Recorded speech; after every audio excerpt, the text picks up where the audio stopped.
Graham and Carol Fisher ran the Perch garage at Winnard's Perch, near Wadebridge in Cornwall on the A39 road, Atlantic Highway.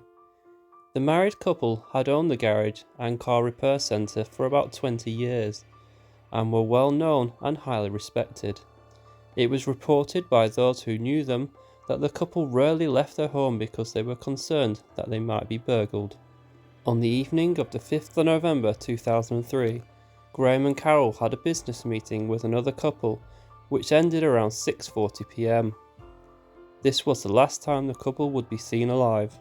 On the 6th of November, at around 9 a.m, the body of Carol Fisher, 53, was found on the path outside of the couple's bungalow by a school bus driver. With the alarm raised, an armed response team went on to find the body of Graham, 60, inside the bungalow behind the garage. The crime scene was described as a scene of indescribable horror.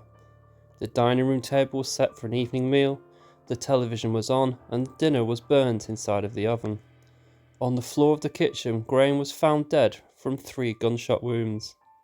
Carol had been shot in the head, and as she tried to flee the scene, had left a trail of blood through the bungalow before being shot in the back and the neck on the garden path. Carol's blood was found on the telephone in the living room, and it appeared that she had tried to ring 999, but she had misdialed and the call never got through. As it was Guy Fawkes night, it is thought that the gunshots would have sounded like fireworks and so delayed the alarm being sounded. Police found money in the couple's safe, which suggested that the perpetrators had fled with nothing. Police warned that the level of violence used suggested that the killers could offend again. In December, a £10,000 reward was offered by Crime Stoppers for information to help solve the case. Police appealed for any possible witnesses from a National Express coach which had passed by the garage on the night of the murders. The Royal Air Force and retired detectives were asked to help with the investigation. 2 people were arrested and questioned from the St Denis area, but were later released. In desperation to gather evidence, a reconstruction of the crime was broadcast on BBC Crime Watch. Appeal, we're taking you inside a crime scene that has never been seen before. It's in a part of the UK we don't actually feature much on Crime Watch because it's relatively tranquil. But 7 months ago, North Cornwall was rocked by a double murder. Carol and Graham Fisher were shot at their home near Wadebridge. Carol and Graham were devoted, a lovely couple. They were very private people. We were never invited into their bungalow. I think they were just really happy in their own company and just happy together. The couple had a little business selling petrol since the day they were married 25 years ago. Stuart Newbury is leading the investigation. So Graham and Carol Fisher, they used to operate from this garage. It's called Perch Garage, and it's on the main A39 road. And the nearest town is Wadebridge, which is about a mile that direction, and the Royal Cornwall Showground.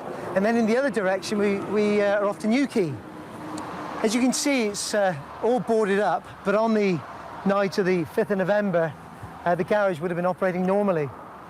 And Graham and Carol, their normal routine would be to lock up the pumps and then put out the cones to discourage vehicles from coming on the forecourt. And then we believe that that night, Graham came out of the side door, locked up, and then went into the bungalow, 30 or 40 yards away. On the day of the murder, it was around about 20 to 7, a telephone went, and it was Carol. I got a parking ticket, and we had a bit of a laugh over it. As she always saw the funny side of things. She put Graham on, and they seemed perfectly relaxed, and that was the last time I spoke to them. They obviously had no idea of what might happen to them. Police in Cornwall are investigating a double murder after a husband and wife were found shot dead at the garage they ran near Wadebridge. Post-mortem examinations have been carried out on the bodies of Carol and Graham Fisher. So as you can see, this window here has all been boarded up. This was actually smashed by one of the perpetrators during the attack, and a planter was pushed through. This was full of earth, and it ended up on the sofa inside the lounge. This is video taken by the police the day after the murder.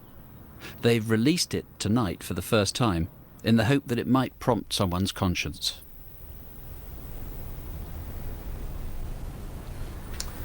So here we are in the lounge, and as you can see, it's all set up for evening meal, and it looks as though this is their routine to have the dinner in front of the television. And when we came here on the 6th of November, the television was switched on. It looks as though the gunman broke the glass in the kitchen door and first shot Graham. We think that Carol probably came across to tend to him, and she was struck on the head, but she managed to get up and go into the lounge. Over here we've got the telephone where we think that Carol actually tried to make a 999 call. She misdialed, unfortunately, and when she replaced the receiver, it looks as though she was shot. She was shot in the left hand, but she managed to get out of this room to go to another part of the bungalow. In this cupboard in the hallway, there's a safe, and we found the safe door open with a key in the door, and the papers from the safe were strewn across the floor here.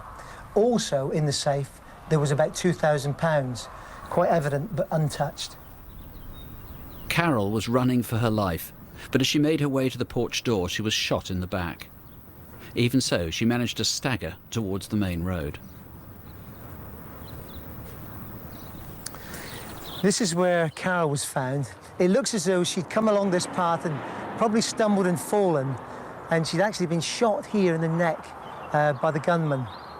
And not content with that, she's been battered around the head by some heavy object. And that was the same fate that Graham suffered. They actually both died of severe head injuries. It's just dreadful, horrendous. I still really can't believe it. I can certainly hear their voices still, and particularly Carol. She had such an infectious laugh. It was such a dreadful crime. We just have to catch these people. Well, here's Stuart Newbury in the studio now.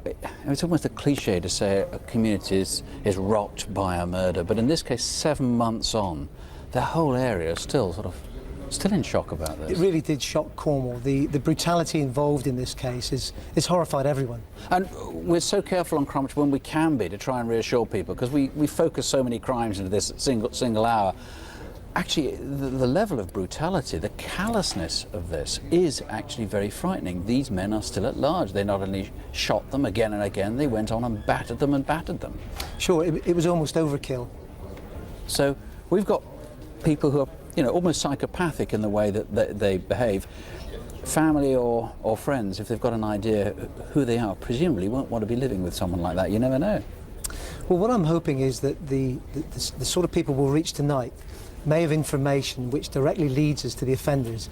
I'm convinced that whoever's responsible must have confided in somebody talking about planning to do this sort of thing, and indeed after the crimes were committed, probably somebody else knows something about this crime, and I'm appealing for that type of individual to come forward. It's absolutely essential we catch these people. It is this sort of near psychopathy, this appalling level of violence and the commando raid in which it took place, with the things bursting in through the door and someone else through the window. I mean, even in the height of the Troubles in 1972 in Northern Ireland, violence like that was very rare.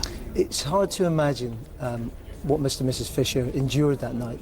They must have known what their fate was going to be, and Mrs. Fisher was desperately trying to get out of the bungalow, and she was shot twice as she got out of the bungalow. You're still not really clear of the motive. They had a lot of money, but it was in the bank, and they'd inherited yes, that. Yes, they did. They did have money that they'd inherited and assets that they'd inherited.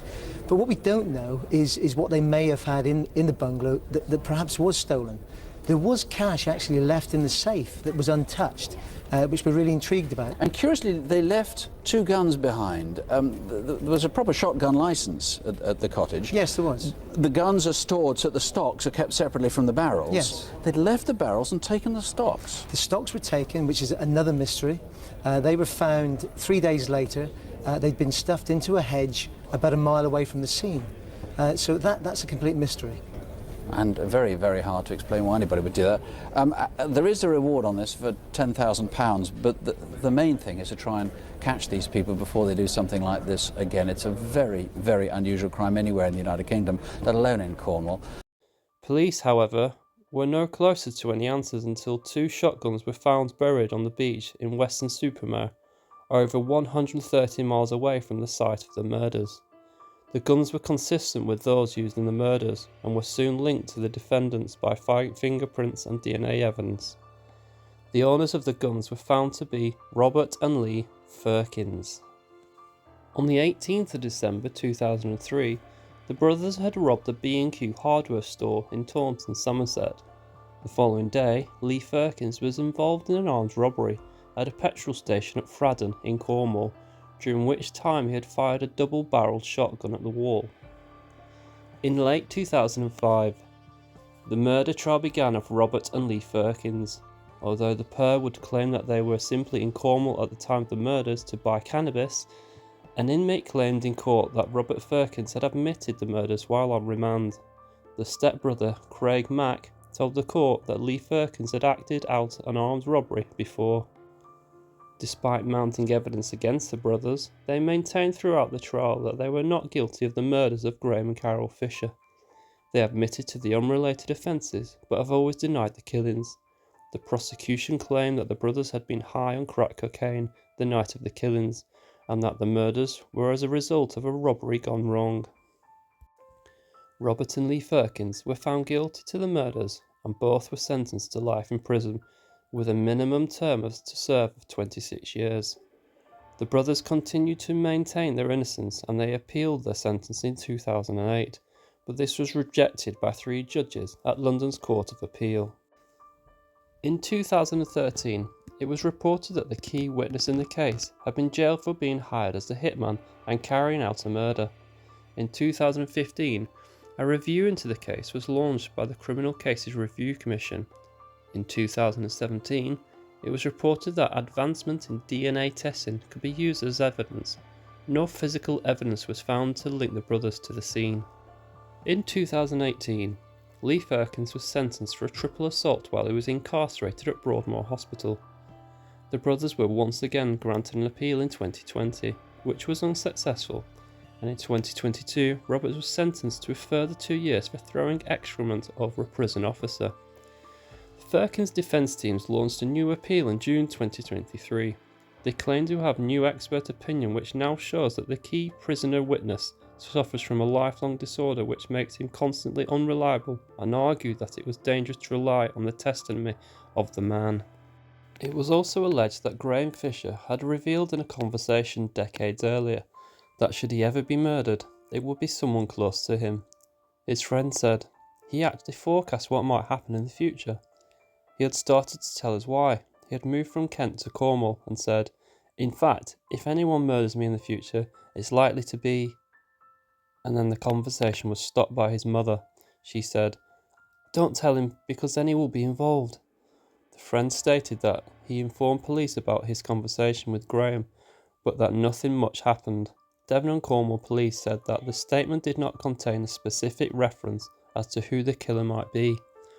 Robert and Lee Firkins remain in prison, though there is a possibility that their convictions may be quashed in the future, as this is a case that appears to have more questions than answers.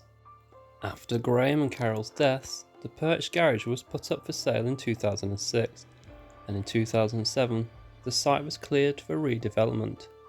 Today, the site, which was once described as a scene of indescribable horror, is now home to an art gallery, cafe and shops.